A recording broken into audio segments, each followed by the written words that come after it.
Құрметті бауырларым, жерлестерім, мен Өтен Сәлім Сағындықұлы, жазушы, заңгер, қоғам қайраткері. Қазір «Коррупция» деген романымды жазып бітірдім. Бұл романның мәтіні геноцид бірінші. Мына 19-21 жылдары қазақ анау мектепте оқып жүргенімізде миымызға қайта күйіп келді. Ойбай, большевиктер халықтың қамын ойлайды. Ойбай, орыс қазаққа жолдас, дос, тіпті бізді орысқа ағайын қылып қойды.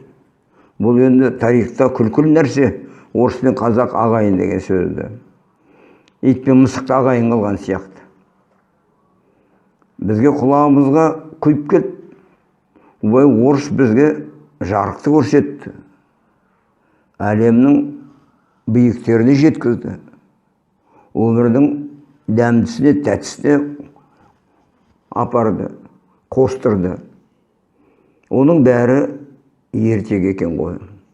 Шын мәнісін айтсақ. Мен енді өзім саясатпен анау 80 жылдан бастап басымды тыққаннан кейін себеп неге дейсіз ғой. Мен енді заң орындарында жұмыс жасадым. Жасырмайым. Одан да бұрын мектепте оқып жүргенде, мен Ақтөбеде 16 мектепте оқыдым. Орыс мектебі, кілең ссылка келген мұғалімдер болды. Ленинградтан, Россиядан еврейлер, орыстар. Сол мектептің өзінде бізге ашық түрде кемсітуді көрсетеді. Қалай көрсетеді? Міне күнде 7:30-да мектепке келгенімізде есік жабылады. 7:45-те екінші қабатта сап өткізіледі. Сап деген енді неміс тілінде линейка, латын тілінде линейка. Сол сапта ашық түрде мұғалімдер айтатын еді. Благодаря великому русскому народу казахи стали людьми. Научились пользоваться ложками, научились пользоваться вилками. Бізге ұрысқанда орыстар жайдан жай ұрыспайды. Ай, сен неге ақылың жоқ, ай, сен неге бұзық боласың, ай, сен неге тыңдамайсың, ай, сен неге сабақты оқымайсың. Жоқ, бізге бірінші бастайтын еді. Тебе же русским, человеческим языком сказано. Құлақтары тосып тыңдаңызшы. Тебе же русским, человеческим языком сказано. Почему ты не понимаешь? Аңғарып отырсыз ба? Маған орыс адам тілімен айтылған екен ғой. Ақыл, ескерту. Орыс тілінде, адам тілінде. Сонда мен бұлданатын едім. А казахский человек, что, язык не человеческий, что ли? Сонда мен жақтырмай, мұғалімдер, қарашы, борщенок. Как он огрызается. Какой он? Как ему не нравится. Бір рет, бір оқып жүргенде, бізде мектепте биялый бекет дейді. Қазір енді латын тілінде фельдшерско-акушерский пункт дейді ғой. Сол биялый бекеш болды. Орыс қыз. Ұмытпасам, мектептің 3-ші қабатында мен екпені өтуге келдім. Отыр едім. Биялый бекеш орыс. Сол кезде ана тәжірибені өтуге дәрігерлік училищеде оқитын қазақ қызы келіп тұр екен. Бірге жүр екен істеп. Сонда ана орыс қыз айтып отыр біздің қазақтың қызына. Ой, ты знаешь, мы на прошлой неделе всю неделю объезжали близлежащие казахские аулы. Ты бы только видел ужас какой. Смотреть страшно. Казахи сидят на этих своих кошмах, вонючих. Едят руками, все из одной чашки. Прям так противно было на них смотреть. Мы им сделали замечание. ешьте ложками, пользуйтесь вилками. Вас же научили пользоваться ложками, вилками. Садитесь за столом. Сонда ана тәжірибе алуға келген қазақтың биялы бекеші, оқушы студент. Ол да ана орыс қызға қосылып, оған айтып отыр. Да, я с тобой согласна. Вот нам тоже приезжают родственники с дальних казахских аулов. Ой, как мне противно на них смотреть. Все грязные, вонючие. В своих тулупах зимой, говорит, приезжают. Валенки какие-то у них страшные. Портянки у них какие-то страшные. И я всегда маме говорю: мама, ну не пускай ты домой из аулов. Зачем они тебе нужны, эти родственники? А мама, говорит, возмущается, говорит, как я не пущу, это мои родственники, это мои родственники по матери, родственники по отцу, родственники по брату, родственники по сестре. Как я могу их не пустить? И вот мы, говорит, с мамой вечно на этой почве ругаемся. Қараңыз, жас қыз о бастан орыстың арасында өстім деп, орыстың тәрбиесіне әбден жығылып, дізелеп тұрып, басын бұғып, беріліп отыр. Орысты қошеметтеп, орысты көтеріп, қазақтың үстінен көтеріп отыр.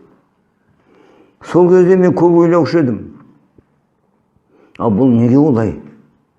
Неге біздің қазақ орыстың алдында еңкейе береді? Неге орыстың алдында аласа болады? Мен мына Ақтөбеде өстім, Шанхай деген жақ қаптаған орыс, кілең орыс. Біздің көшеде тұрды қазақтар.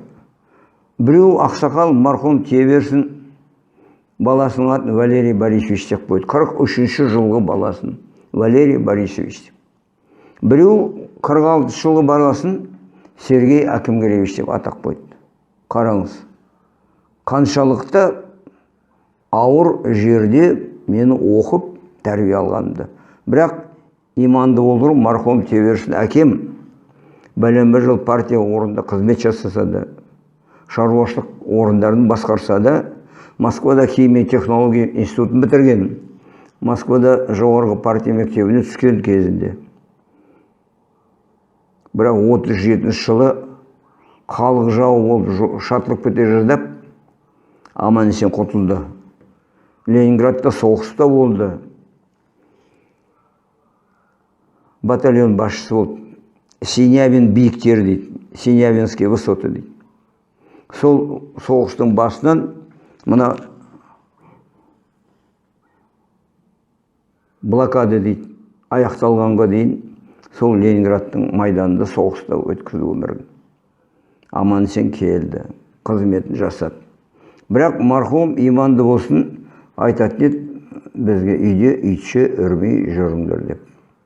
Сол біз өзінің балдары үйде біреуімізде бір ауыз сөз орысша айтып көрген жоқпыз. Мен Наурызбай деген атам болды. Иманды болғыр. Ана орысша бір ауыз сөз айтсаң, таяқпен қойып қалатын еді. Ай, сен не ойнастан тудың ба деп. Деп жым болып қалып қоямыз. А қазір мен мына осы жасқа келгенде түсініп отырмын. Ай, ол да бұл бір тәрбиенің әдісі екен ғой. Миға құю. Біреу оқытып қорқытады, біреу қорқытып оқытады дейді. Ол да бұл қорқытудың, оқуының бір түрі екен ғой. Біздің балада келатқанымызда кішкентай балдарымыз, мен өмірде қазақ деген сөзді естіген жоқпын Ақтөбеде. Бізге көшеде айқайлайды, ей чурка, ей чучмек, ей мамбет, ей калбит, ей черножопы, казачонок. Міне осылай қырқыс болып өстік орыстарды. Бізге болса дейді, украиндар, немістер, шешендер, себебі украиндарды орыстар хохол дейтін еді, немістерді фашистер деп атап келді, немістер, шешендерді ноқшалар деп айтып келді. Ноқшы деген мұрны үлкен деп. Сонда олар бәрі қазаққа бірігіп жүрді. Біз футбол ойнасақ та, хоккей ойнасақ та, ақыры не керек? Аяғында төбелесіп қаламыз орыстармен. Содан мына Шанхай деген аты шыққан Ақтөбенің шулы жерлері. Соның бір бұзығы болып өскенімді жасырмаймын. Үйге сыныпта ылғида мұғалімдерім керісіп қалатын едім. Есікті тарс етіп жабамын да кетіп қаламын. Содан ана үлкен Сәуле апам бар, мен 4 жас үлкен. Сабақтың айтқанда мен портфелімді арқалап қайтады, ренжиді маған. Сен мектепті кетіп қалғанда портфелін неге алып кетпейсің бірге деп. Мейлі ол қызып ұрысып жатқан кезде кім ойлайды портфелді? Солай міне біз де өстік. 8 оқып жүргенде мен мектептен шығарып жіберді, мұғаліммен төбелесіп қалған үшін. Мен киргизенок деді. Одан автобазға кірдім. 8-дің 1-90-да шығып кеттім ғой. Актюб облыстық строй трест конторы деген автобазға кірдім. 300 адам жұмыс істейді екен автобазда. Сонда 3-ақ қазақ. 2 жүргізуші, сосын мен мотористің шәкірті.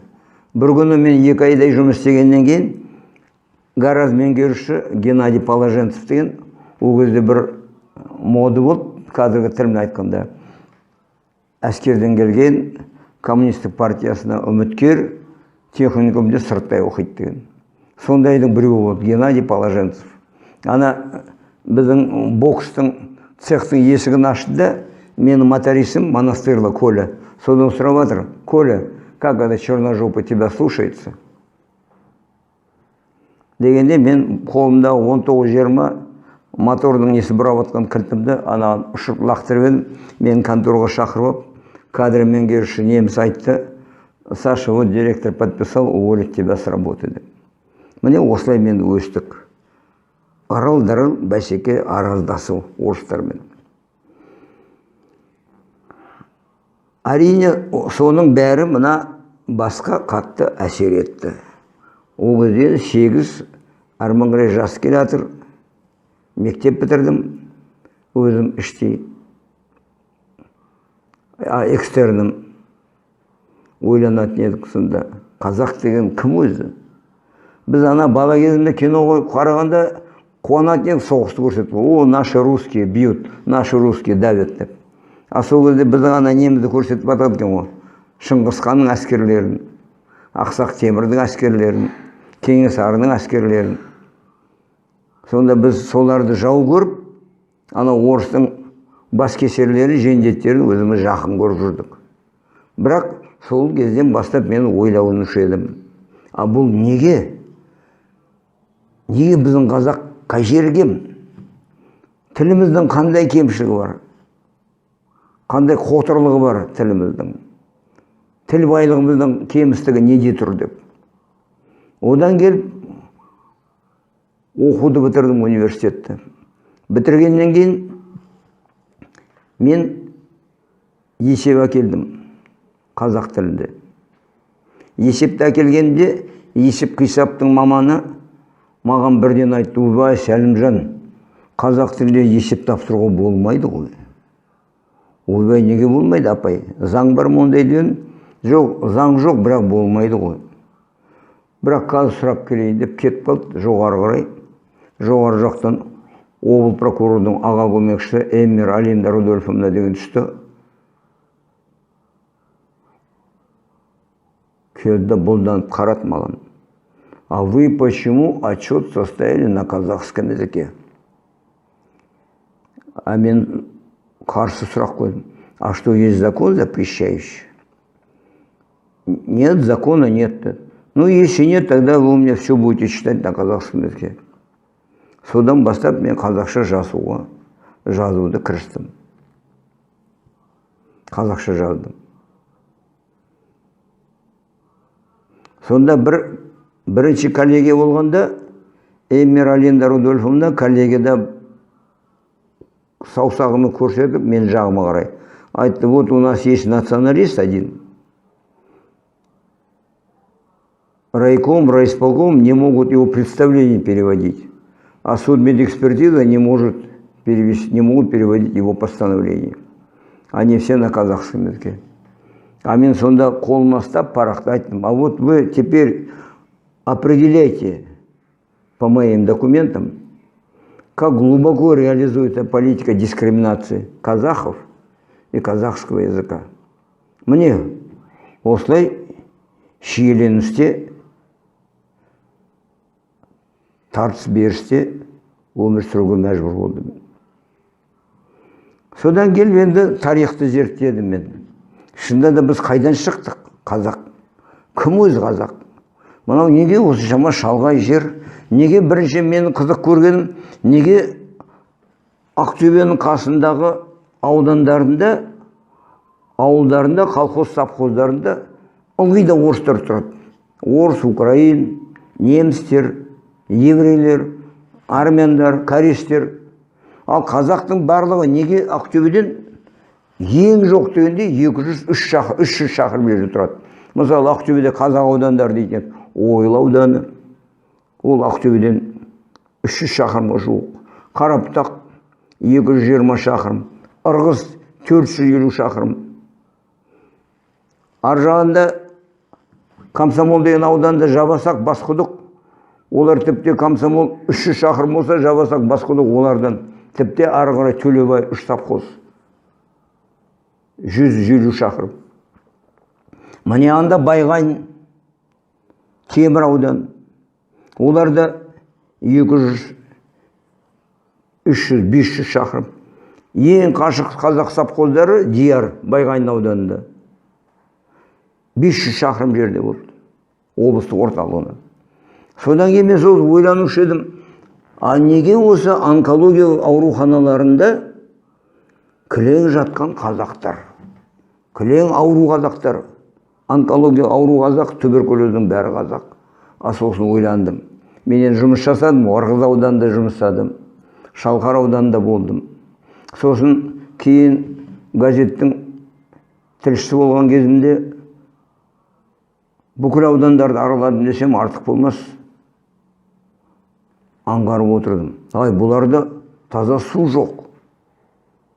Бұларда жер, жол жоқ баратын. Біз баяғыда есімде бар, мына Ырғызда жұмыс істеп жүргенде Ақтөбеге дейін 450 шақырым қоштасып кететін едік. Сау болыңдар. Әсіресе күздің күні болса, сау болыңдар, енді көктемге дейін кездеспейміз деді. Себебі жол жоқ.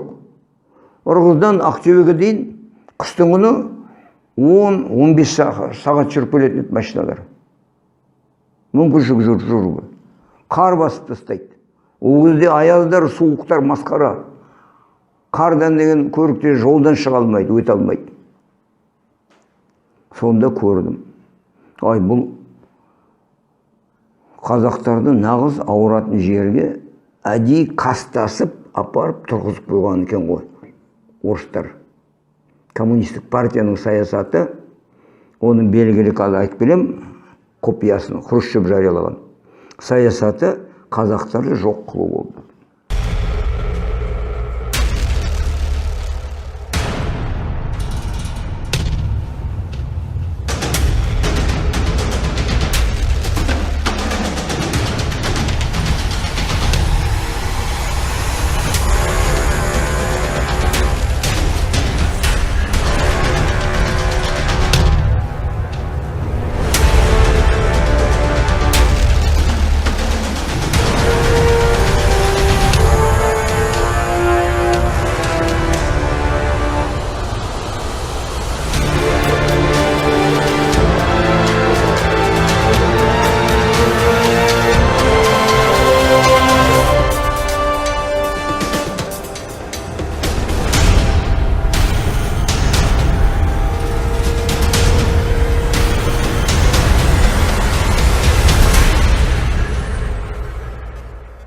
Міне қазір тарихты зерттеп келгеннен кейін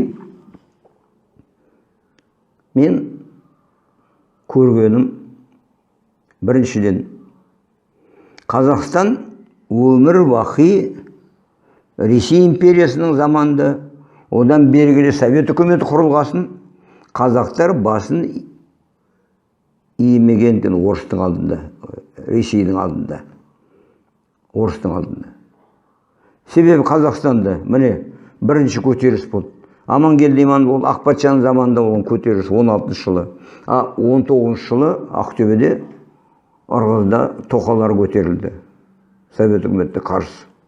Ол көтерілістің барлығында Амангелді Иманов көтерілсін, Ырғызда тоқаларын көтерсін, мына шоқынған қазақ Али Бижангелдин тұқымы көк түгілсін.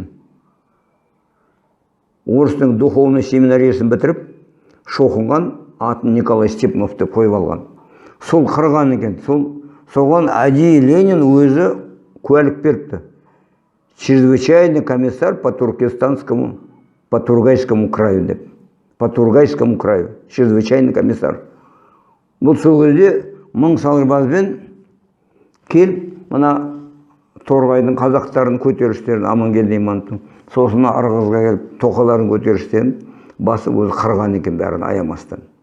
Міне сол итке қаншама көшелер бар қалаларда. Барлық қалаларда бар Али Бижангелдин көшесі. Сосын ескерткіштер бар. Оның тарихын, құпиясын әзірге ешкім ашқысы келмейді. Неге ашқысы келмейді? Мен соны түсіне алмай келе жатырмын әлі.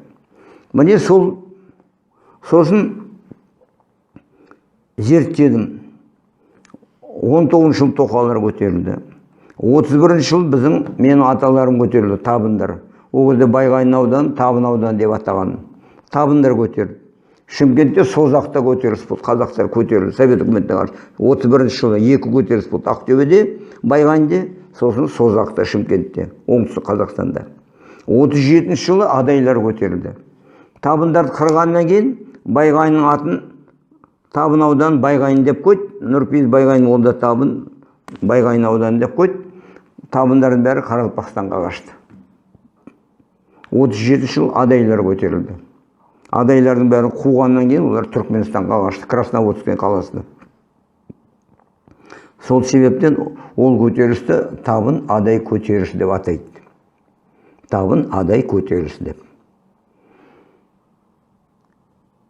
51 жылы Теміртауда көтерілді қазақтар. Себебі заводтарды ашып жатыр, кеңдер жұмыс істеп жатыр, көмір алып жатыр, қазақтар жұмысқа алмайды. Жергілікті қазақ күн көріссіз қалды, жұмысқа алынбайды. Содан қазақтар көтерілді. Себебі ана Теміртау комбинатына орыстарды алып жатыр, Қарағанда кеңдерге, шахталарға кілең орыстар сырт жақтан келімсектер келіп жатыр, қазақтарды алмайды жұмысқа. Қазақтар көтерілді. Көтерілгеннен кейін қазақты жұмысқа алатын болды. 68 жыл Шымкентте милицияларға қарсы көтерілді халық. Одан кейін міне Ақмола облысын немецкая автономная область со столицей город Целиноград деп одақтың кеңесінің жарлығы шықты. 69 жылы. Бірақ 5 күннен кейін ол жарлықты бұзып тастады. Себебі Ақмола облысының қазақтары айқай шу шығарып бәрі обкомды қоршап алған. Неге біздің жерімізді немістер облыс деп атайсыздар деп. Содан әңгіме жабылды. Енді үлкен көтерілістің несін, ең үлкесін бәріңді білесіздер, желтоқсан көтерілісі Алматыда.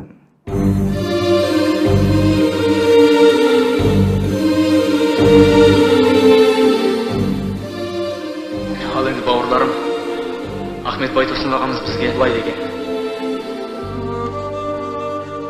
қазағым, елім, қайқайып белің сынуға тұр таянып. Талауда малың, қамауда жаның, аш көзіңді оянып. Қанған жоқ бәлі ұйқым, ұйықтайтын бар не сыйқым. Ел үшін өлу, ел үшін бабалар аманаты, құрсын бейшаралық. Бодандық өмір құрсын, ел қатап, қосыл қатарға, бірлігіңді ойла, елдігіңді ойла, азаттығыңды ойла, тіліңді тіліңді ойла. Ойлан, ойлан. Бірақ қазақтар әлде де басын еңкейткен жоқ, жеге тұрған жоқ. Олар 11 жылы мына Жаңаөзен мен Шетпеде көтерілді. Оған енді баяғы коммунист Назарбаев көтерілді. Қарсы әскер жіберді. Халықты атты.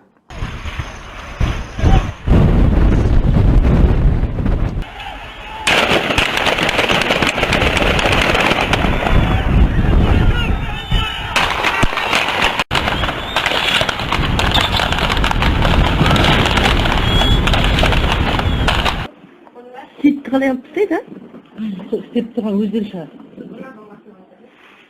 Анаға не болды? Қайсы? Ананың көзі ғой. Ананың көтеріп тұрып. Бәрі қасып қалғанда неге қашпайды екен? Мына қара. Ана қара. Адамды өлтіріп. Ойбай. Ойбай. Ана өлді. Қасқа бала. Өлкірді қасқа. Ал өлді. Ойбай, қасқа бала. Бұдан сайды қолдарларды. Ана безбірезіне ғой, безбірезіне. Ойбай, қасқа бала. Ана өлтіріп жатыр ана. Ойбай, қасқа бала. Анаға незі қаспайды екен? Міне енді менің жазған кітабымның несі осы геноцид дегенде қазақтарды құрту, қазақтарды қыру қалай жүргізілді.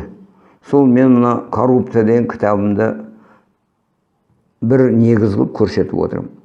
Екінші үлкен негіз 49-50 жылы Ақтөбеде Бердіқұлов деген бірінші хатшы болды Ақтөбеде. 16 адам 50 жылы социалистік еңбек ері атағын алды. Қалай алды? Алаяқтықпен алды. Алаяқтықпен. Бір ауылдың малын бір ферманың екінші фермеге қысқа жолмен қуады. Келген комиссия ұзақ жолмен апарады, ат-арбамен. Ана малдар тікелей түнімен апарып тастайды. Келсе мына ферманың малы бүтін, жылдық қосымы бар, салмақтары керемет. Сөйтіп 49-50 жылғы еңбектері үшін деп Бердіқұлов басқарған ауданның 15-16 адамын социалистік еңбек ері атағын алды. Одан кейін тағы бір үлкен қылмыс болды, осы Қазақстанда Қарағанда Мехове деуіні болды. Жүнтер қылмысы. Мына Қарағанда Пушно-Меховой комбинат болды. Ол жақтар 80 жылдар іс қозғалып, оған Москваның бас прокуратурасының тергеу тобы қатысты. Следственная бригада Союза СССР дейді. Прокуратура Союза СССР. 87 адам сотталды. Аяғында 4 адамды ату жазасын жазалады. Соның ішінде сотталған Пушно-Меховой комбинаттың директоры, сосын жағы Қарағанды жоғарғы милиция мектебінің қылмыс кафедрасының меңгерушісі профессор полковник Опельбейм, сосын жағы Қарағандың қорғаушылар алқасының мүшесі, Қазақстанның еңбегі сіңірген заңгері, қорғаушы Дунаев, заслуженный юрист Казахской ССР дейді. Сосын экспедитор комбинат жұмысшы. Осы 4 адам ату жазасы жазаланды. Сонда ана Опельбейм соңғы сөз бергенде айтқан өтініші сотта. Менің сұрайтыным, маған ату жазасын 15 жылға өзгертуіңізді сұраймын. Мен уәде берем, жыл сайын бюджетке 1 миллион рублейді құйып отырамын деп. Содан қараңыз. Ол жыл сайын 1 миллион құйып отырамын деп отқаны бюджетке ол қанша ақша ұрланды. Ұрланған ақшаның қаншасы өзінде әлі де қалып отыр деген сөз. Міне, Совет мемлекетінде коррупцияның кәдімгі көкесі болды. Керемет көкесі болды. Енді тағы бір қылмыс ішіне кіргізіп отқан Ақтөбеде Исқақов деген болды. Соғысқа қатысқан ақсақ сауда базасының директоры. 41-ші КСП-да. 41 разъезд дейді орысша. Сол Исқақов деген көп шулатты қаланы. Өзінің сауда-саттық арамдықтарын. Совет үкіметінде дүкенде ештеңе болған жоқ. Жалпы не болады? Нан, карамель, 8 сом 50 тиынның повидласы, сосын маргарин 1 сом 60 тиындікі. Сары май да жоқ. Сосын қара нан 16 тиын, 25 нан ағынан. Сосын сүт 18 тиын. Болды. Басқа дүкенде ештеңе болу шыққан жоқ. Шекер болады тұр. Рафинат шекер. Сосын енді бастан вермишель, күріш болды.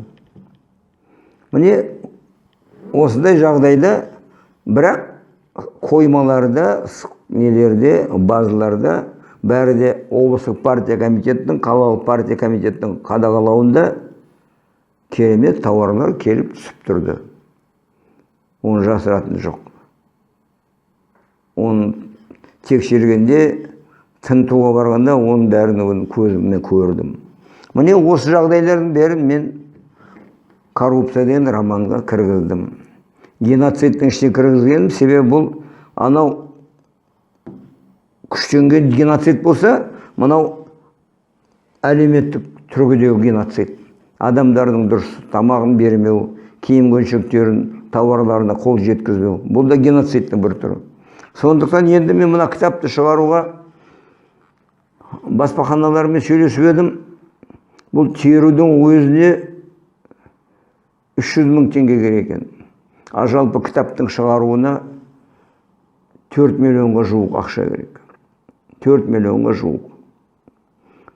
Сонда мен енді барлығынан көмек сұрағым келіп тұр. Осы кітапты шығарайық бірігіп. Әр үлесін қосқан адам болсын, кәсіпкер болсын, жеке кәсіпкер болсын, жеке қожалық болсын, кітаптың ішінде атап көрсетеміз. Атын, мекен жайын, қанша үлесті қосқан. Оны мен уәде берем. Оны міндетті түрде бәрін қосам.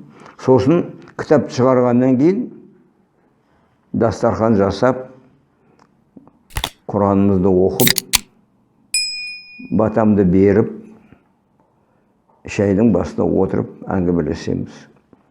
Қандай кімде сұрақтар болса, ұсыныстар болса, мен қуана-қуана қарсы аламын, ризашылықпен. Ал осы немді өтінішімді қабыл алсаңыздар, қол ұшыңызды тигіземіз десеңдер, мен сендерге 1001 ризашылығымды айтамын. Алладан қайтсын деймін сосын. Рахмет тыңдағандарыңызға. Қуана күтем, қуана-қуана көмектеріңізге сенемін де, сенгім де келеді. Рахмет.